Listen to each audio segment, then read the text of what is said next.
White Fang by Jack London, Part 4, Chapter 2, The Mad God. A small number of white men lived in Fort Yukon. These men had been long in the country. They called themselves sourdoughs, and took great pride in so classifying themselves. For other men, new in the land, they felt nothing but disdain. The men who came ashore from the steamers were newcomers. They were known as Chechaquos, and they always wilted at the application of the name. They made their bread with baking powder. This was the invidious distinction between them and the sourdoughs, who, forsooth, made their bread from sourdough, because they had no baking powder. All of which is neither here nor there. The men in the fort disdained the newcomers, and enjoying seeing them come to grief. Especially did they enjoy the havoc worked amongst the newcomers' dogs by White Fang and his disreputable gang. When a steamer arrived, the men of the fort made it a point always to come down to the bank and see the fun. They looked forward to it with as much anticipation as did the Indian dogs, while they were not slow to appreciate the savage and crafty part played by White Fang. But there was one man amongst them who particularly enjoyed the sport. He would come running at the first sound of a steamboat's whistle, and when the last fight was over and White Fang and the pack had scattered, he would return slowly to the fort, his face heavy with regret. Sometimes, when a soft Southland dog went down, shrieking its death cry under the fangs of the pack, this man would be unable to contain himself, and would leap into the air and cry out with delight. And always he had a sharp and covetous eye for White Fang. This man was called Beauty by the other men of the fort. No one knew his first name, and in general he was known in the country as Beauty Smith. But he was anything save a beauty. To antithesis was due his naming. He was preeminently unbeautiful. Nature had been niggardly with him. He was a small man to begin with, and upon his meagre frame was deposited an even more strikingly meagre head. Its apex might be likened to a point. In fact, in his boyhood, before he had been named Beauty by his fellows, he had been called Pinhead. Backward, from the apex, his head slanted down to his neck, and forward it slanted uncompromisingly to meet a low and remarkably wide forehead. Beginning here, as though regretting her parsimony, Nature had spread his features with a lavish hand. His eyes were large, and between them was the distance of two eyes. His face, in relation to the rest of him, was prodigious. In order to discover the necessary area, Nature had given him an enormous prognathous jaw. It was wide and heavy, and protruded outward and down until it seemed to rest on his chest. Possibly his appearance was due to the weariness of the slender neck, unable properly to support so great a burden. This jaw gave the impression of ferocious determination. But something lacked. Perhaps it was from excess. Perhaps the jaw was too large. At any rate, it was a lie. Beauty Smith was known far and wide as the weakest of weak-kneed and snivelling cowards. To complete his description, his teeth were large and yellow, while the two eye-teeth, larger than their fellows, showed under his lean lips like fangs. His eyes were yellow and muddy, as though Nature had run short on pigments and squeezed together the dregs of all her tubes. It was the same with his hair, sparse and irregular of growth, muddy yellow and dirty yellow, rising on his head and sprouting out of his face in unexpected tufts and bunches, in appearance like clumped and wind-blown grain. In short, Beauty Smith was a monstrosity, and the blame of it lay elsewhere. He was not responsible. The clay of him had been so molded in the making. He did the cooking for the other men in the fort, the dishwashing and the drudgery. They did not despise him. Rather did they tolerate him in a broad human way, as one tolerates any creature evilly treated in the making. Also, they feared him. His cowardly rages made them dread a shot in the back or poison in their coffee. But somebody had to do the cooking, and whatever else his shortcomings, Beauty Smith could cook.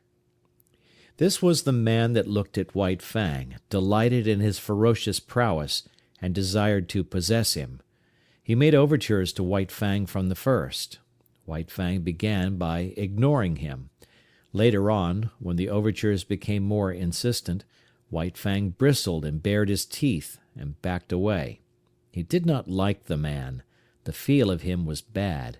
He sensed the evil in him and feared the extended hand and the attempts at soft-spoken speech.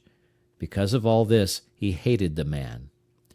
With the simpler creatures, good and bad are things simply understood. The good stands for all things that bring easement and satisfaction and surcease from pain. Therefore the good is liked. The bad stands for all things that are fraught with discomfort, menace, and hurt, and is hated accordingly. White Fang's feel of Beauty Smith was bad. From the man's distorted body and twisted mind, in occult ways, like mists rising from malarial marshes, came emanations of the unhealth within. Not by reasoning, not by the five senses alone, but by other and remoter and uncharted senses, came the feeling to White Fang that the man was ominous with evil, pregnant with hurtfulness, and therefore a thing bad and wisely to be hated. White Fang was in Grey Beaver's camp when Beauty Smith first visited it. At the faint sound of his distant feet, before he came in sight, White Fang knew who was coming and began to bristle. He had been lying down in an abandon of comfort, but he arose quickly, and as the man arrived, slid away in true wolf fashion to the edge of the camp. He did not know what they said, but he could see the man and Grey Beaver talking together. Once the man pointed at him, and White Fang snarled back as though the hand were just descending upon him instead of being, as it was, 50 feet away.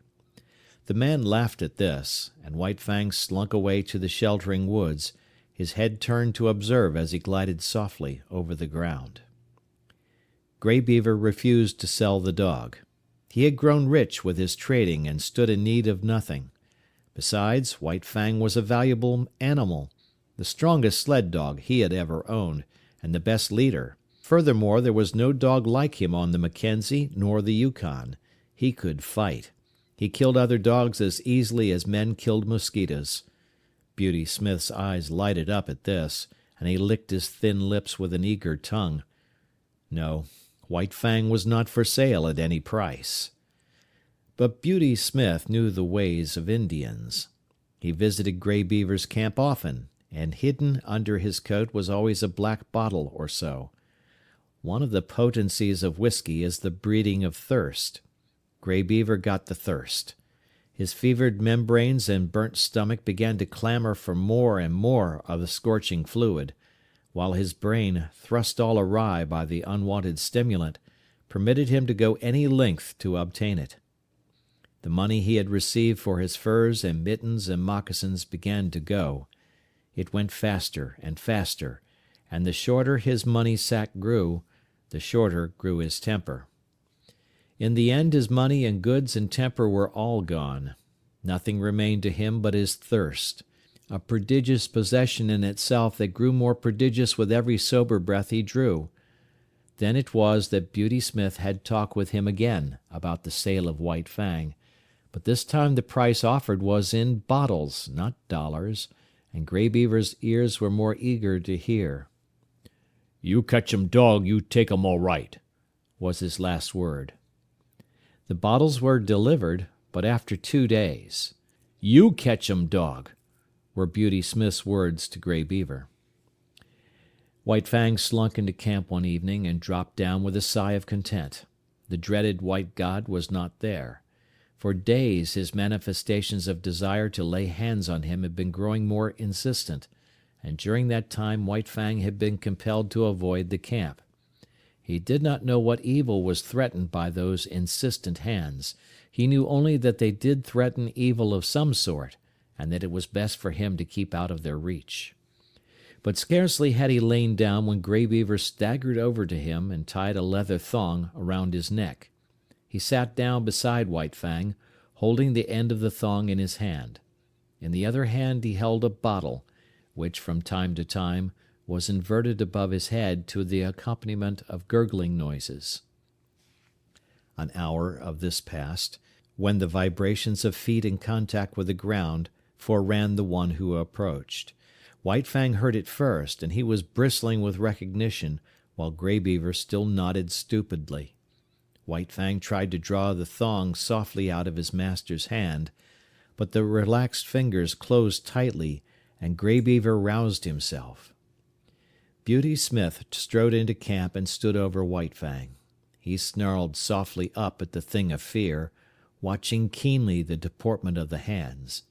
One hand extended outward and began to descend upon his head. His soft snarl grew tense and harsh. The hand continued slowly to descend, while he crouched beneath it, eyeing it malignantly, his snarl growing shorter and shorter as, with quickening breath, it approached its culmination. Suddenly he snapped, striking with his fangs like a snake. The hand was jerked back, and the teeth came together emptily with a sharp click. Beauty Smith was frightened and angry. Grey Beaver clouted White Fang alongside the head, so that he cowered down close to the earth in respectful obedience. White Fang's suspicious eyes followed every movement. He saw Beauty Smith go away and return with a stout club. Then the end of the thong was given over to him by Grey Beaver. Beauty Smith started to walk away. The thong grew taut. White Fang resisted it. Grey Beaver clouted him right and left to make him get up and follow. He obeyed, but with a rush, hurling himself upon the stranger who was dragging him away. Beauty Smith did not jump away. He had been waiting for this. He swung the club smartly, stopping the rush midway and smashing White Fang down upon the ground. Grey Beaver laughed and nodded approval.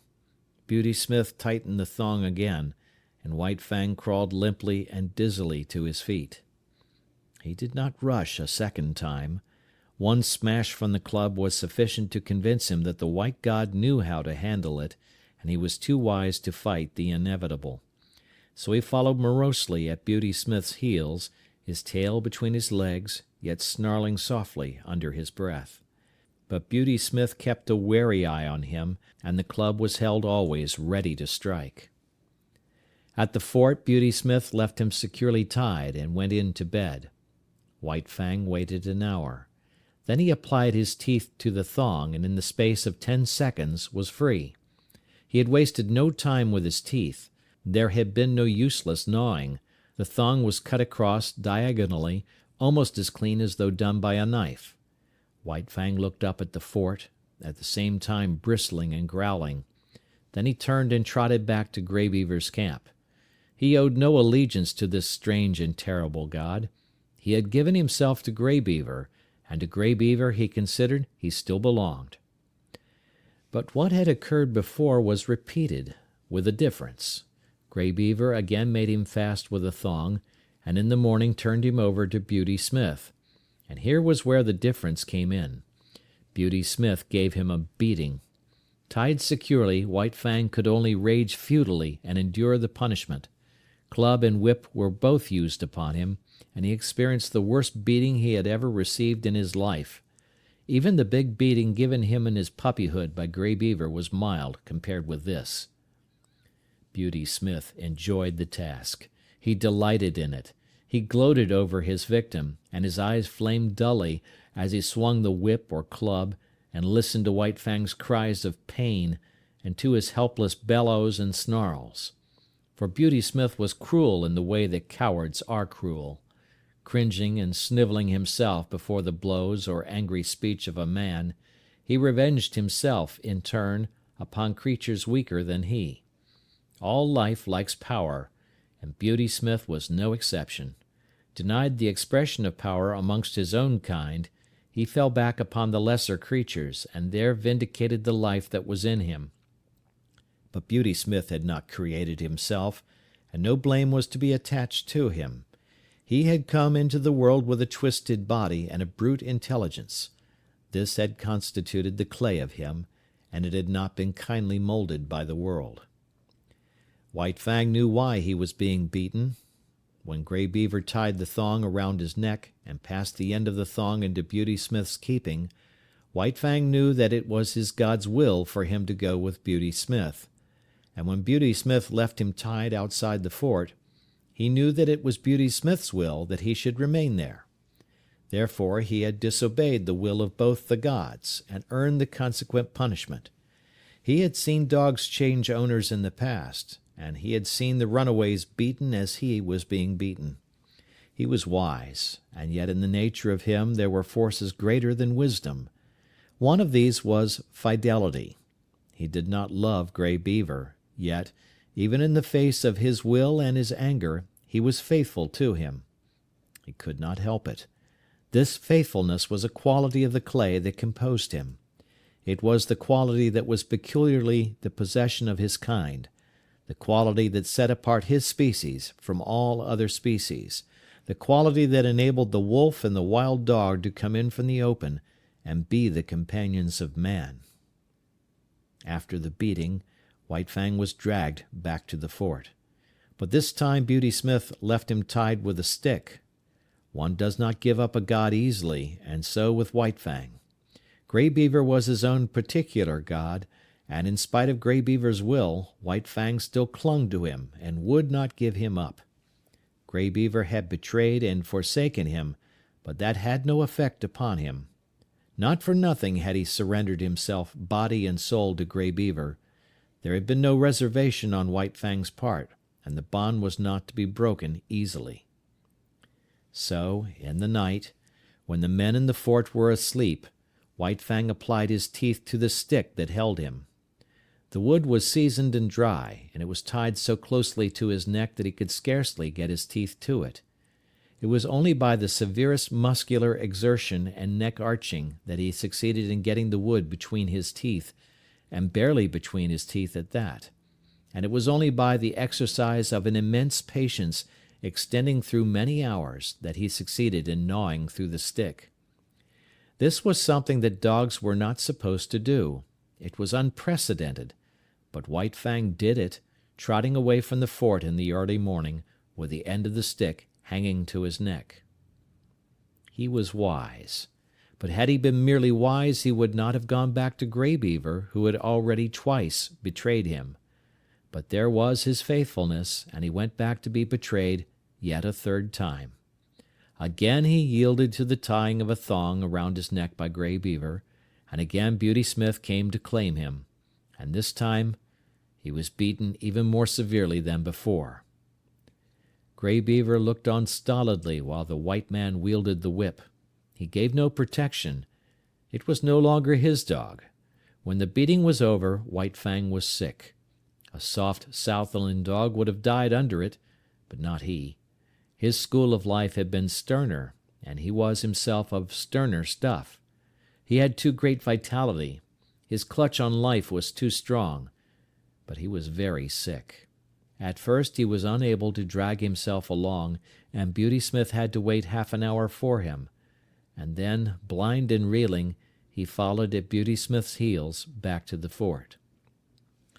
But now he was tied with a chain that defied his teeth, and he strove in vain, by lunging, to draw the staple from the timber into which it was driven.